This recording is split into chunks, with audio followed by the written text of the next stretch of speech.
ठरलं तर मगच्या आजच्या भागाची सुरुवात होते कल्पनापासून. तर आता इथे कल्पना खूप टेन्शनमध्ये असते. तेवढ्यातच आता इथे सायली येते. सायली, अस्मिता काय बोलली का? असं म्हणते आता इथे कल्पना. नाही, तिच्या मनामध्ये काय आहे ते तुला फक्तच सांगेल ती, हे माहिती आहे मला, असं म्हणते आता इथे कल्पना. बोलले ताई माझ्याशी थोडं, असं म्हणते आता इथे सायली. अस्मिता ताई आज कुठे गेल्या होत्या माहिती आहे तुम्हाला? असं म्हणते आता इथे सायली. तिच्या कुठच्या तरी मैत्रिणीला भेटायला गेली होती ती, असं म्हणते कल्पना. नाही आहे असं म्हणते आता इथे सायली. बघा प्रेक्षक हो, अस्मिता ताई आज सचिन भाऊजींना भेटायला गेल्या होत्या, असं म्हणते आता इथे सायली. काय? असं म्हणते आता इथे कल्पना. कळत का नाहीये तिला? असं का वागते तीच म्हणते ती. तुम्ही शांत व्हा, असं म्हणते आता इथे सायली. हे बघा आई, मला पण हेच वाटतंय, पण अस्मिता ताईंना असं वाटतंय की सचिन भाऊची पुन्हा ती चूक नाही करणार, असं म्हणते आता इथे सायली. आणि जर पुन्हा त्यांचा संसार चालू झाला तर बाळासाठी चांगलं आहे, असं म्हणते आता इथे सायली. ते मला पण माहिती आहे, आई बाबा पाहिजेत बाळाला, पण सचिन तर काय बदलणार नाही ना, असं म्हणते कल्पना. तर आता इथे सायली म्हणते मला पण शंकाच वाटते आई, असं म्हणते ती. अस्मिताला अंधारामध्ये ठेवून तो त्या मुलीला भेटत होता, तरी त्याला अपराधी वाटत नव्हता. आपली बायको प्रेग्नेंट आहे, तिची काळजी घ्यावी, हेही त्याला काही कळत नव्हतं, असं म्हणते कल्पना. पण अस्मिताताई आता ह्या विचार करतच नाही आहेत, असं म्हणते सायली. आणि अस्मिताताईंनी पुन्हा सचिन भाऊजींना स्वीकारावं असं मला वाटत नाही, असं म्हणते सायली. ऐका ऐका, असं म्हणते सायली, तुम्ही शांत व्हा. पुन्हा स्वीकारावं? देवी आईवर विश्वास ठेवा, असं म्हणते सायली.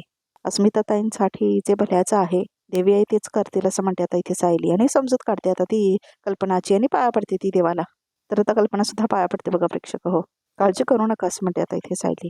तर आता इथे चैतन्य म्हणतो, तू मुद्दा मग अशी सायली वहिनीला खाली पाठवलंस ना, असं म्हणतो चैतन्य आता इथे अर्जुनला. जो फोन तिने शोधून काढला तो तिला बघू सुद्धा दिला नाहीस, असं म्हणतो चैतन्य. मला वाटलं होतं या फोनमध्ये साक्षीचा रिसेंटचे फोटो असतील म्हणून, असं म्हणतो अर्जुन. मग आहेत ना, असं म्हणतो चैतन्य. ते आता कळलं फोन ओपन केल्यावर, असं म्हणतो तो. नाहीतर तिला कळलं असतं की साक्षी जिवंत आहे म्हणून, असं म्हणतो अर्जुन.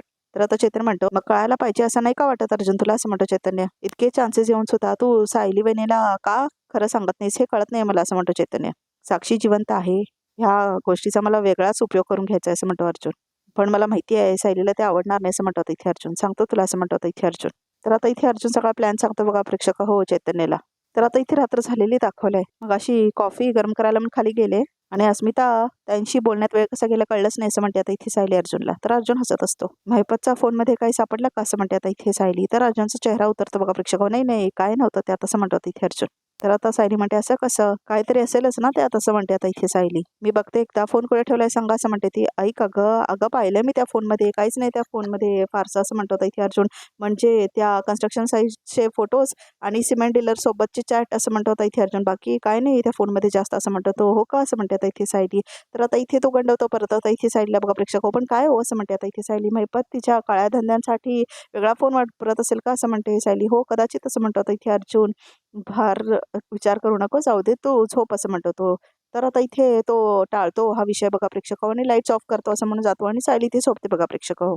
तर आता इथे अर्जुन येऊन झोपतो आपल्या जागेवरती. तर आता इथे अर्जुनचे डोळे उघडतात. मी आताच काम करून टाकू का, असं म्हणतो अर्जुन. सायली नक्की झोपली असेल ना, असं म्हणतो इथे अर्जुन. तर आता इथे बघा प्रेक्षक हो, अर्जुन बघतो सायली झोपली काय म्हणून. तर आता इथे अर्जुनचा काहीतरी प्लॅन चालू आहे, बघा प्रेक्षक हो. तर आता तो उठतो आपल्या जागेवरून. तर आता इथे प्रिया असते, बघा प्रेक्षक हो, आपल्या खोलीमध्ये. तर आता ती फोन करते नागराजला. तर आता इथे नागराज उठतो. तर आता इथे नागराज घेतो तिचा फोन. तर नागराज म्हणतो, काय झालं ग, एवढ्या रात्रीचा काय फोन करते, असं म्हणतो तो. तुम्ही तिथे झोपा काढा, आणि इथे माझी हालत खराब झाली, असं म्हणते आता इथे प्रिया. बाहेर सगळ्या गोष्टी हँडल करणं मला तर खूप जड जातंय हो, असं म्हणते ती. काय झालं का एवढं आता, असं म्हणतो नागराज. तुम्हाला मोबाईल मिळावा म्हणून त्या हवालदाराला पैसे सारले होते, आता सारखं सारखं मागतोय तो, असं म्हणते आता इथे प्रिया. मी मागितलं होतं का फोन तुझ्याकडे, असं म्हणतो इथे नागराज. तुझं काम असतं म्हणून फोन दिला ना, असं म्हणतो इथे नागराज. नाहीतर काय त्याकडे फोन असतो का कधी, असं म्हणतो तो. नाही अहो, तुम्ही कैदी नाहीच जात, मला तर वाटतं मी कैदी आहे, असं म्हणते आता इथे प्रिया. म्हणून मी बाहेर कुठेही केलं की लगेच कुठे गेली होतीस, असं म्हणते आता इथे प्रिया. काय काम होतं, कोणाला भेटायला गेली होतीस, असं म्हणते इथे प्रिया. अशा 1000 प्रश्नांची उत्तर द्यावे लागतात मला इथे, असं म्हणते प्रिया. तर आता इथे नागराज हसतो. तर आता इथे नागराज हसतो आणि म्हणतो, तुला काय वाटलं तू एकटी बाहेर राहशील तर सुखात राहशील, हा, असं म्हणतो नागराज. सुख जर मिळवायचं असेल ना तर त्यासाठी किंमत द्यावी लागते, असं म्हणतो नागराज. प्रिया कळलं, ठेव फोन आता, असं म्हणतो तो. नको आहे मला तुझं ऐकायचं, असं म्हणतो तो. तर आता इथे अहो, असं म्हणते प्रिया. तर आता फोन ठेवतो, बघा प्रेक्षक हो नागराज. तर प्रिया खूप टेन्शनमध्ये असते. त्या हवालदारला पैसे दिले, त्या नर्सला पैसे दिले, आता परत परत आणखीन पैसे कुठून आणू मी, असं म्हणते आता इथे प्रिया, बघा प्रेक्षक हो. आता आई बाबा सुद्धा मागे लागलेत, पैसे दे पैसे दे, काय करू मी आता, असं म्हणते आता इथे प्रिया. तर आता इथे अर्जुन आलेला असतो, बघा प्रेक्षक हो, कस्टडीमध्ये. तर आता महिपत समोर बसलेला असतो तो. सुभेदार, असं म्हणतो इथे महिपत, तुम्हाला भारी रोज माझी आठवण येते, असं म्हणतो महिपत. तुम्हाला माझा विजा विजा झालेला बरा नाही वाटत ना, म्हणजे मी इथून सुटलो मग तुम्ही मला कसे भेटणार, असं म्हणतो इथे महिपत. चांगलं स्वप्न बघतोस तू, असं म्हणतो इथे अर्जुन. हो पण आज खरंच तुझी खूप आठवण येत होती मला असं म्हणतो अर्जुन. असं म्हणतो महिपत. येते का असं म्हणतो अर्जुन. पण आज मला एक गोष्ट कळली आहे महिपत असं म्हणतो अर्जुन. तुम्हाला रोज 113% नवीन गोष्टी कळतील. मग रोज येऊन मला सांगणार आहे का असं म्हणतो महिपत. पण ही गोष्ट तू ऐकूनच घे असं म्हणतो अर्जुन. कसं आहे ना, ही एक गोष्ट तुला विचारत होतो. तुला माहित होतं पण तरी तू सांगितलं नाहीस असं म्हणतो होता इथे अर्जुन. ती गोष्ट मला कळली आहे असं म्हणतो होता इथे अर्जुन. काय कळली असं म्हणतो होता इथे महिपत. ॲडव्होकेट विशाखा प्रभूने असं म्हणतो होता इथे अर्जुन. तुझी ॲडव्होकेट आहे ना ती असं म्हणतो होता इथे अर्जुन. तिचा ॲड्रेस कळला असं म्हणतो होता इथे अर्जुन. नाही पण त्या बाईंनी काय माझी केस घेतलीच नाही असं म्हणतो होता इथे महिपत. त्यामुळे त्या का माझ्या वकील नाही राहिलेल्या. त्यांचा माझा काही संबंध नाही असं म्हणतो महिपत. अजिबात नाही. अजिबात नाही असं म्हणतो होता इथे अर्जुन. मग तू जेल बाहेर कसं बाहेर पडशील असं म्हणतो तो. नागराजला बघ वकील सुद्धा केलाय त्याने असं म्हणतो तो. आणि तू शांत बसलायस असं म्हणतो अर्जुन. म्हणजे तुझ्या डोक्यात नक्की काहीतरी प्लॅनिंग सुरू आहे असं म्हणतो इथे अर्जुन. काय असं म्हणतो तो. ते तुम्हाला कशाला सांगू मी असं म्हणतो होता इथे महिपत. कारण मला माहिती आहे तू आयुष्यभर काय जेलमध्ये सडणार नाही आहेस महिपत असं म्हणतो अर्जुन. लिगल किंवा इलिगल पद्धतीने तू जेलच्या बाहेर पडणारच आहेस असं म्हणतो इथे अर्जुन. पण प्रश्न इथे असा आहे ना की जेल बाहेर तुला काढणार कोण असं म्हणतो इथे अर्जुन. कारण तुझ्या आयुष्यात तुझी मुलगी सुद्धा नाही आहे असं म्हणतो इथे अर्जुन. पण ती तर मेली ना जेलमध्ये असं म्हणतो इथे अर्जुन. तिचा खून झाला. तुला खूप वाईट वाटलं होतं. म्हणून तर न्यूज चॅनलच्या कॅमेऱ्यासमोर तू किती रडला होतास. ढसा ढसा रडत होतास. बघितलं तुम्ही असं म्हणतो इथे अर्जुन. म्हणजे आता तू एकटा आहेस. तुझ्या आयुष्यात दुसरं कोणीच नाही आहे असं म्हणतो तो. मग तरी सुद्धा तू पोलिसांना कोऑपरेट करत नाहीयेस. उद्धटपणा करतोयस. कुणाच्या जोरावर असं म्हणतो इथे अर्जुन. सांग ना असं म्हणतो इथे अर्जुन. म्हणजे कुठला तरी हुकमाचा पत्ता तू लपवून ठेवलायस असं म्हणतो इथे अर्जुन. हो ना असं म्हणतो तो.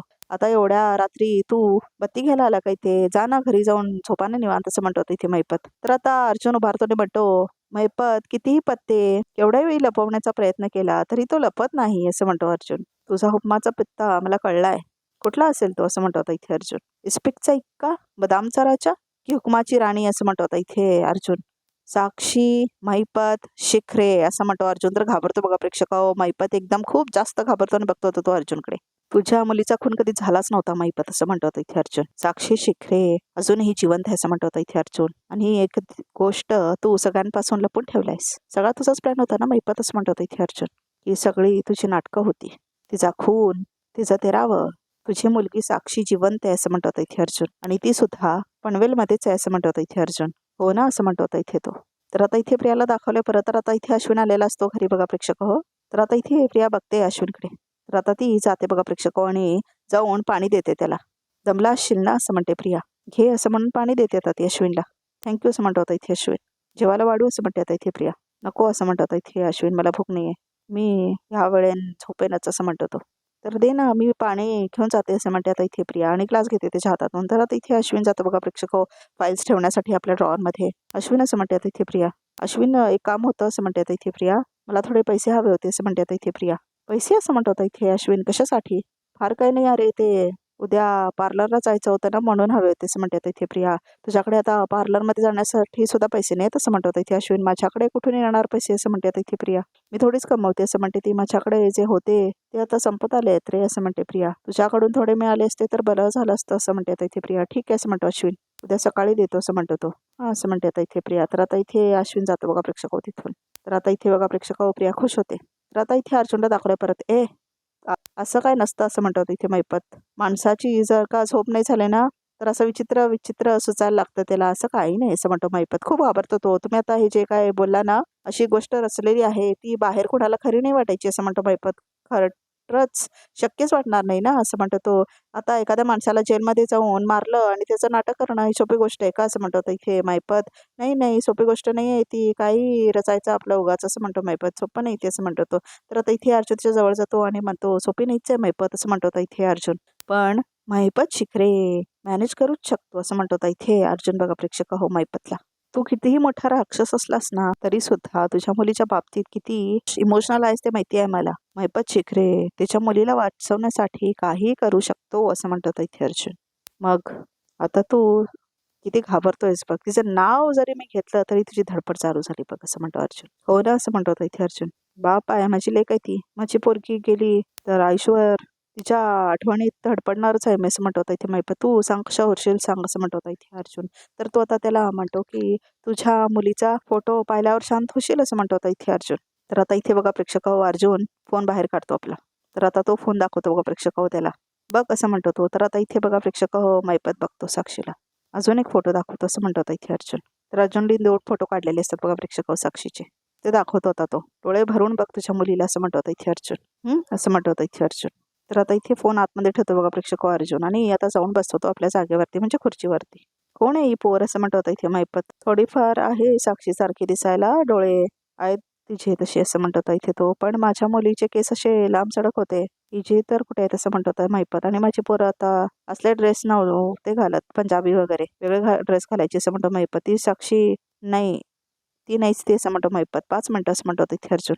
हे असे बदल करायला ना 5 मिनिटं लागतात मैपत असं म्हणतो होता इथे अर्जुन. बघा प्रेक्षक हो, तुला चांगलंच कळतंय की तुझं नाटक संपलंय आता असं म्हणतो होता इथे अर्जुन.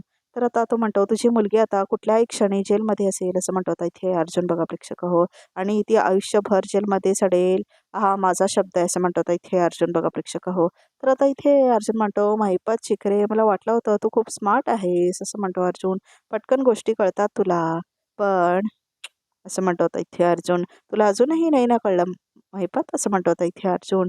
तर आता तो म्हणतो की मला साक्षी जेव्हा दिसली होती ना त्याच क्षणी मी तिला पोलिसांच्या ताब्यात देऊ शकलो असतो असं म्हणतो होता इथे अर्जुन. पण मी तसं नाही केलं असं म्हणतो होता इथे अर्जुन. उलट ही गोष्ट तुला सांगायला आत्ता इथे आलोय असं म्हणतो होता इथे अर्जुन. का? माझ्याकडे ना एक डील आहे तुझ्यासाठी असं म्हणतो होता इथे अर्जुन. तर आता इथे महिपत घाबरतो बघा प्रेक्षक हो, त्याला खूप घाम आलेला असतो. तर आता इथे अर्जुन म्हणतो साक्षी शिखरे, जर तुला सेफली जेलच्या बाहेर राहायचं असेल तर खोटा कोर्टात सगळं खरं खरं सांग असं म्हणतो होता इथे अर्जुन. तर कसली डील असं म्हणतो होता इथे मैपत. रविराज केलेदारांच्या अपघातासाठी तुला नागराज केलेदारांनी सुपारी दिली होती, हे कोर्टात कबूल करून टाक असं म्हणतो होता इथे अर्जुन. तरच आणि फक्त तरच साक्षी जेलच्या बाहेर राहील ह्याचा मी विचार करेन असं म्हणतो होता इथे अर्जुन. आय प्रॉमिस, जेन्युइनली असं म्हणतो होता इथे अर्जुन. लगेच उत्तर देण्याची गरज नाही आहे, विचार कर असं म्हणतो होता इथे अर्जुन. हा, आणि मला एक गोष्ट माहिती आहे महिपत शिखरे खूप स्मार्ट आहे असं म्हणतो होता इथे अर्जुन. त्याचा आणि त्याच्या मुलीचा ज्यात फायदा असेल तसाच निर्णय तो घेणार असं म्हणतो होता इथे अर्जुन. आता तुझ्यावर डिपेंडेंट आहे महिपत. नागराजला वाचवायचं आहे तुला की त्याच्या मुलीला तुझ्या? तर पॉलिस इन युअर कोर्ट असं म्हणतो होता इथे अर्जुन. येतो मी असं म्हणतो होता इथे अर्जुन. तर आता तो परत थांबतो आणि हो असं म्हणतो होता इथे अर्जुन. जेवणातल्या मिठाबद्दल सांगितलंय मी असं म्हणतो होता इथे अर्जुन. तर आता तिथून अर्जुन निघून जातो बघा प्रेक्षक. आणि आता इथे महिपत खूप घाबरलेलं दाखवलंय. तर आता इथे जाऊन बसतो अर्जुन आपल्या गाडीमध्ये बघा प्रेक्षक हो. तर आता तो टेन्शनमध्ये दाखवले खूप. तर आता इथे अर्जुन फोन करतो. तर आता इथे चैतन्याला फोन करतो बघा प्रेक्षक अर्जुन. तर आता इथे चैतन्य झोपलेला असतो गाढ. तर आता इथे चैतन्य फोन घेतो. हा अर्जुन, अरे काय झालंय, इतक्या रात्री का झोपमोड केलीस माझी, कुठे आग लागली असं म्हणतो होता इथे चैतन्य. तर आता इथे चैतन्य म्हणतो मी आता पोलीस स्टेशनला जाऊन आलोय असं म्हणतो अर्जुन. महिपतला भेटायला गेलो होतो असं म्हणतो होता इथे अर्जुन. असं म्हणतो चैतन्य. तर आता अर्जुन म्हणतो उठ बस आणि माझा ऐक असं म्हणतो होता इथे अर्जुन. तर आता काय झालं बोल, काय झालं मग असं म्हणतो चैतन्य. नागराजची केसची उद्याची डिटेल हवी आहे मला असं म्हणतो तो. आणि उद्याची डेट हवी असं म्हणतो होता इथे तो. उद्याची असं म्हणतो होता इथे चैतन्य. अरे कसं शक्य आहे अर्जुन, किती वाजले कळतंय का तुला असं म्हणतो तो. कळतंय मला, सगळं माहिती आहे, बट मला डेट हवी आहे ॲट एनी कॉस्ट असं म्हणतो होता इथे अर्जुन. कसं मॅनेज करशील मला माहित नाही असं म्हणतो होता इथे अर्जुन. बरं ठीक आहे असं म्हणतो होता इथे चैतन्य. अजून काय करायचं ते नीट आहे कसं म्हणतो होता इथे अर्जुन. तर आता इथे अर्जुन काहीतरी सांगतो चैतन्याला, ते आम्हाला दाखवलं नाही, ऑडिओ बंद आहे बघा प्रेक्षक हो. आणि आता ते कोर्टातच आम्हाला कळणार की जे काय आहे ते. तर आता फोन ठेवतो बघा प्रेक्षक अर्जुन. तर आता इथे चैतन्याला पण एकदम टेन्शन येतं काय आहे म्हणून. तर आता इथे चैतन्य कॉल करतो कोणाला तरी बघा प्रेक्षक हो. आणि आता इथे अर्जुन आपली रणनीती आखून झावते त्याची. तर आता तो सुभेदारांच्या घरी जातो. तू आम्हाला नीट उत्तरं नाही देतात का असं म्हणते आता इथे सायली. नाही काही नाही आहे तर काय सांगू मी असं म्हणतो इथे अर्जुन. तर जाऊ दे आपण झोपूया आता असं म्हणतो इथे अर्जुन. बघा असं म्हणते सायली. परत मी काय विचारलं की तुम्ही एकतर टाळाटाळ करताय नाही तर विषय बदलताय असं म्हणते आता इथे सायली. तुम्ही माझ्यापासून काय लपवताय का असं म्हणते सायली. तर आता इथे अर्जुनचा चेहरा पडतो मात्र तो काय सांगत नाही. तर सायली म्हणते तुम्ही गप्पा आहात म्हणजे मला जे वाटतंय तेच ना असं म्हणते सायली. एवढी मोठी गोष्ट तुम्हाला माझ्यापासून लपवायची कशी वाटली, ह्याला फसावू म्हणतात असं म्हणते सायली. अगं मी फसवलं नाहीये तुला असं म्हणते अर्जुन. ही फसवणूकच आहे आणि ती मी सहन करणार नाही असं म्हणते आता सायली. अगं असं म्हणतो अर्जुन ऐकून तरी घे ना माझं, मी काय फसवलं नाहीये तुला असं म्हणते आता इथे अर्जुन. तर आता इथे बॅग भरत असते सायली. काय करतेस तू असं म्हणते आता इथे अर्जुन. मी आश्रमात चालले असं म्हणते आता इथे सायली. अगं प्लीज थांबव ऐकून तरी घे माझं असं म्हणतो अर्जुन. एक गोष्ट ऐकायची नाही आम्हाला तुमची असं म्हणते सायली. नवरा बायकोच्या नात्यामध्ये फसवणुकीला जागा नसते असं म्हणते आता इथे सायली. सायली थांब असं म्हणतो आता इथे अर्जुन. तर आता ती निघून गेलेलं दाखवलं बघा प्रेक्षक आणि बाहेरून दरवाजा बंद करते. तर आता इथे सायलीला जाग येते बघा प्रेक्षक हो. तर आता इथे ते स्वप्न असतं तिचं, तर बाजूला बघते तर काय अर्जुन झोपलेला असतो. मला इतकं विचित्र स्वप्न का पडलं असेल असं म्हणते आता सायली. हे माझ्याशी कधीच खोटं बोलणार नाही तसं म्हणते सायली. कधी काही लपवणार पण नाही असं म्हणते सायली. तरी मला असं का वाटलं असेल असं म्हणते आता इथे सायली. तर आता इथे बघा प्रेक्षक हो, सायली उठते आणि आता परत झोपते. तर आता इथे अर्जुन डोळे उघडतो बघा प्रेक्षक हो, आणि आता तो बघतो सायलीकडे. तर आता इथे अर्जुन मात्र चांगले कपडे घालूनच झोपलेला असतो. तर आता इथे अर्जुन म्हणतो थँक गॉड, बायकोला हे नाही कळू दिलं की मी कुठे गेलो होतो असं म्हणतो तो. आणि आता मला असं काय करावं लागतंय की तुला आवडणार नाही असं म्हणतो अर्जुन. तर आता इथे सकाळ झालेली दाखवलंय. तर आता इथे प्रिया झोपलेली असते बघा प्रेक्षक हो. तर आता इथे अश्विन म्हणतो तन्वी, अगं काय लोळत पडलीस तू, उठ जा फ्रेश हो असं म्हणतो आता इथे अश्विन. तुझ्याकडे पाहून असं वाटतंय मीच आजारी आहे असं म्हणतो आता इथे अश्विन. काय त्रास आहे या माणसाचा असं म्हणते प्रिया. मी जर अशी उदिरा काय उठले तरी ह्याला आवडत नाही, ह्याला दुखावून चालणार नाही असं म्हणते आता इथे प्रिया. उठा असं म्हणते प्रिया. तर आता इथे प्रिया उठते बघा प्रेक्षक हो. तर आता इथे प्रिया उघडते आपला कबड, तर त्याच्यामध्ये आता ती बघायला लागते आपलं सामान. तर आता ती बघते तर काय, तर आता इथे प्रिया म्हणते अश्विन तू माझ्या कपाटाला हात लावला होतास असं म्हणते आता इथे प्रिया. नाही तुला एखादी गोष्ट हवी असते तर मला सांगायचं ना, मी दिली असते असं म्हणते आता प्रिया. अगं मी तुझ्या कपाटाला का हात लावेन असं म्हणतो इथे अश्विन. मी तर तुझ्या गोष्टी ठेवत नाही तुझ्या कपाटामध्ये. तू माझ्या कपाटाला हात नाही लावला मग कुठे लावला असं म्हणते आता इथे प्रिया. म्हणजे असं म्हणतो इथे अश्विन. म्हणजे असं म्हणते आता इथे प्रिया. तर आता प्रिया म्हणते अरे माझ्या कपाटाला नक्की कोणीतरी हात लावले असं म्हणते प्रिया. एकही वस्तू जागेवर सापडत नाही असं म्हणते आता इथे प्रिया. तर आता सगळं शोधाशोध करायला लागते बघा प्रेक्षक होती. आणि आता इथे ती पर्स उघडून बघते तर त्याच्यामध्ये तो फोन नसतो महिपतचा. तर आता अजून भीती वाटते आता इथे प्रियाला बघा प्रेक्षक हो. या पर्समध्ये मी महिपतचा मोबाईल ठेवला होता असं म्हणते आता इथे प्रिया. कुठे गेला तो असं म्हणून तिला भीती वाटायला लागते आणि फेकते ती पर्स बघा प्रेक्षक. आणि अश्विनला काय चाललंय कळतच नाही. तर आता इथे आजचा भाग इथे संपतो बघा तरी कॅपमध्ये काय येते. तर काय चाललंय तुझं अर्जुन नक्की, तुला व्यवस्थित माहिती आहे मी काही केलेलं नाही असं म्हणतो नागराज कोर्टाच्या बाहेर. हुकुमाचा पत्ता जो तुला वाचवत होता आता तो लवकरच मी सगळ्यांसमोर आणणार असं म्हणतो तर इथे अर्जुन बघा प्रेक्षक होतं. सायलीला काय कळतच नाही. साक्षी मी बोलतो असं म्हणतो महिपत. आता जिथे कुठे असशील ना तिकडून लगेच गायब व्हायचं. तुझा पत्ता कोणाला कळायला नको हवा असं म्हणतो महिपत. तर आता इथे महिपत बरोबर अर्जुन बोलत असतो. तर आता इथे अर्जुन म्हणतो तू जे काय उत्तर देशील ना त्याच्यावर तुझं आणि तुझ्या मुलीचं भविष्य अवलंबून आहे असं म्हणतो अर्जुन. तर आता इथे बघा प्रेक्षक रिकॅप सुद्धा इथे संपतो. तर आमच्या चॅनलला नक्की सबस्क्राईब करा.